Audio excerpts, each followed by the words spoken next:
Yo les geeks, bienvenue sur CP From Tech, j'espère que vous allez bien. Alors, dans cette vidéo, nous allons parler d'une fonctionnalité très importante pour le protocole Spanning Tree. C'est le port fast. Sans trop tarder, nous allons tout de suite monter la topologie. C'est parti. Nous allons utiliser ici 3 switches, ok? 3 switches de niveau 2. Donc ici, je vais monter la topologie rapidement et nous allons donc définir le port fast. La fonctionnalité du port fast rapidement, sans trop tarder. Donc ici, nous allons utiliser deux ordinateurs, ok? Donc celui-là, je vais le mettre ici. Ensuite, je vais le renommer tout simplement ordinateur 2, ok? Je vais prendre le câble croisé, bien effectivement. J'espère que vous avez des notions là-dessus, ok? Donc nous allons monter cette topologie rapidement et passer directement au vif du sujet. Voilà. Donc là, je suis en train de créer une topologie hyper redondante avec le protocole Spanning Tree. Voilà. Donc nous allons connecter les ordinateurs au switch, vite fait. Alors, le port fast, c'est quoi? Le port fast, c'est une fonctionnalité intégrée donc au protocole Spanning Tree. Donc c'est une fonctionnalité du protocole Spanning Tree. Alors concrètement,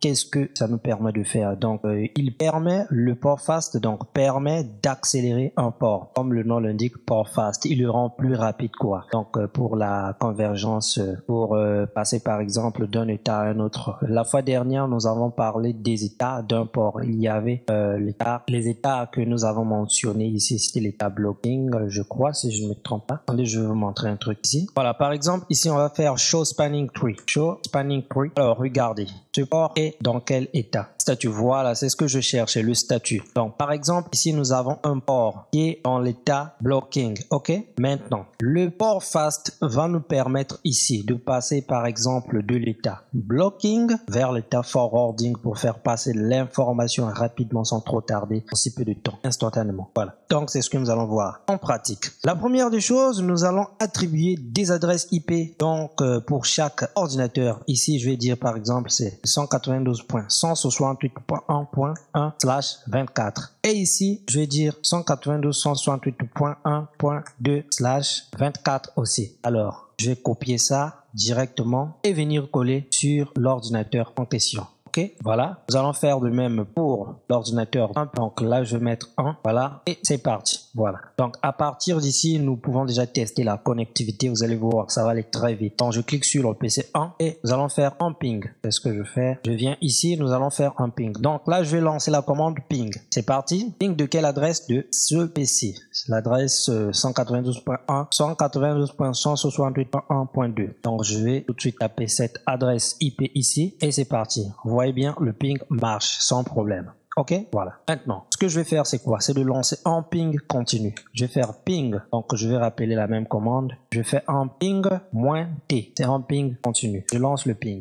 Et vous allez voir ce qui va se passer concrètement. Voilà. Donc, comme vous pouvez le voir ici, ce que j'ai lancé, c'est un ping continu. Ok, voilà. Donc moi, ce que je vais faire, c'est de venir sur le deuxième PC. Je regarde l'interface. C'est quelle interface? C'est l'interface face Ethernet 05. Je vais supprimer carrément le câble et vous allez voir ce qui va se passer ici. Le ping va complètement s'arrêter. Pendant un instant, vous voyez, le temps de convergence, ça prend un peu de temps. Et là, je vais faire un autre truc. Je vais remettre le câble. Vous allez voir ce qui va se passer. Vous-même, vous allez comprendre ce qui se passe concrètement. Je prends le câble, je vais rebrancher sur la même interface, l'interface fast Ethernet 05 et regardez bien ici s'il vous plaît. Ok, donc là je branche et qu'est-ce qui va se passer? Vous allez voir, il y aura un temps de convergence. Et si par exemple ici on lance un show spanning tree, je dis show spanning tree, vous allez voir que le port fast Ethernet 05 est dans l'état learning. Vous voyez, si je lance encore un ping, il est toujours dans l'état learning. Si je lance encore show spanning tree, toujours dans l'état learning,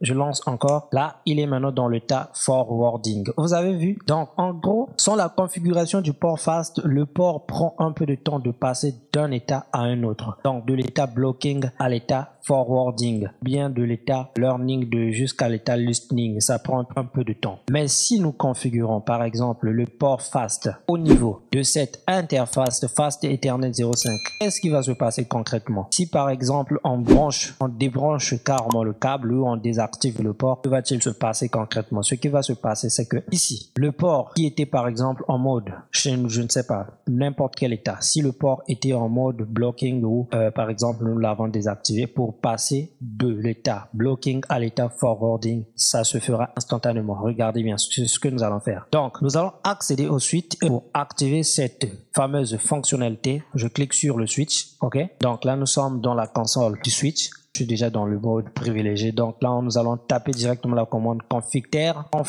Ensuite, nous allons activer cette fameuse fonctionnalité sur une interface Access. Je précise bien, cette fonctionnalité s'active sur les interfaces Access. Donc, par exemple, ici, nous avons un PC connecté ou même sur des interfaces où nous avons des serveurs connectés, téléphone IP. Donc, en gros, ça s'active sur les interfaces Access. Pourquoi? Parce que dans le spanning tree, par exemple, si nous débranchons un ordinateur ici, le spanning tree va recalculer tout le process, ok? Le spanning tree recalcule tous les process. Ou par exemple, si nous désactivons ce port, dans ce que nous allons faire, nous allons accéder par exemple interface Fast Ethernet 0/5 et nous allons faire un shutdown pour désactiver le port et le spanning tree va faire un calcul, ok, il va relancer le process spanning tree. Or si nous sommes par exemple dans un réseau de production, c'est pas une bonne chose. Imaginez-vous par exemple vous êtes dans un service, dans une entreprise il y a plusieurs services, direction commerciale, direction je ne sais pas des services informatiques, etc.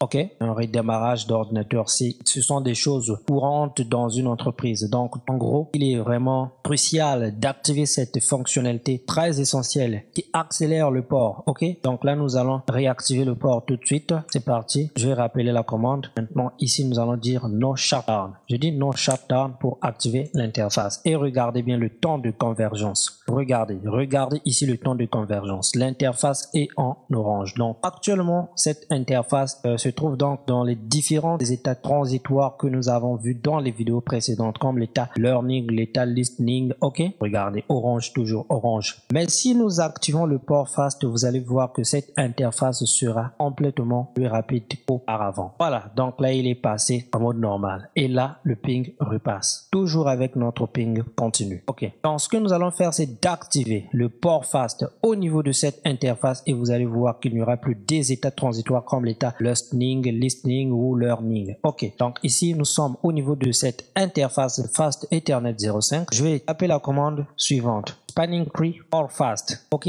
c'est une seule commande et le tour est joué. Et là, je clique sur entrée. Le port est maintenant un port fast. Et regardez bien ce qui va se passer. Donc ici, j'ai toujours mon ping continu. Ce que je vais faire, c'est quoi? C'est de venir désactiver l'interface en question. Donc je dis par exemple conft et je vais accéder au niveau de cette interface en tapant la commande interface Fast Ethernet 0/5. Je clique sur entrée et regardez bien au niveau de l'interface et aussi au niveau de mon ping continu. On est d'accord? Donc regardez, je dis au niveau de l'interface et au niveau du ping continu. Bon, donc ici je vais lancer un shutdown pour désactiver l'interface et vous-même regardez de ce côté, l'interface va passer en rouge et au niveau de ce côté, le ping va s'arrêter concrètement. Donc là, je clique sur entrée. Qu'est-ce que se passe? L'interface passe en rouge et ici, le ping va complètement s'arrêter. Donc là, il n'y a plus de ping. OK. Out, request the timer out. Donc là, complètement, il n'y a plus de ping. Maintenant, nous sommes toujours au niveau de cette interface. Je vais taper la commande contraire qui est no shutdown pour activer l'interface et vous allez voir complètement ce qui va se passer. Donc, il n'y aura plus de temps de convergence. Et faites attention ici, l'interface est en rouge. Hein. OK. Donc, vous allez voir que l'interface va automatiquement passer en vert. Voilà. Va automatiquement passer en vert, en fait, qui est équivalent de l'état forwarding. L'état forwarding qui nous permet de faire passer la donnée. Donc, ici, je vais activer l'interface. Regardez, je clique sur entrée et à ce niveau, qu'est-ce que vous voyez? Le ping recommence et ici, nous sommes directement passés en vert. Donc, en gros, c'était l'objet de cette vidéo. J'espère que vous avez compris. Donc, c'était un plaisir aujourd'hui. Ok, si cette vidéo vous a plu, n'oubliez pas de vous abonner à la chaîne, d'activer la cloche de notification et on se retrouve à la prochaine.